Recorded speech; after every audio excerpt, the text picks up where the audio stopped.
In today's video, I will show you how to set your ISO on the Sony A1. Simply click the wheel on the back of the camera on the right hand side where it says ISO. You can increase your ISO value by clicking the bottom of the dial on the back of the camera. As you can see, we're moving up through the different values and the image is getting lighter. The higher your ISO value, the more light is let in. However, this comes with a trade-off.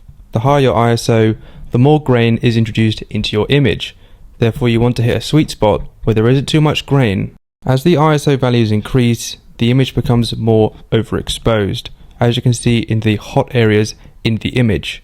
Now this camera goes all the way up to 102,400 ISO, which is incredibly high. I will now decrease the ISO value to 8,000. Then press the center button to confirm this.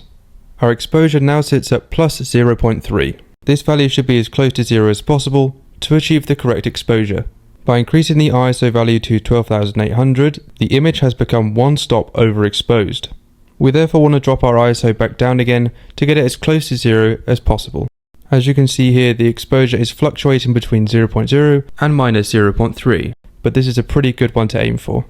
It's important to remember that the shutter speed and the aperture value will both affect the exposure alongside the ISO, so you want to try and balance these three values to get the best image possible. Simply click the top of the dial where it says display to check all your values.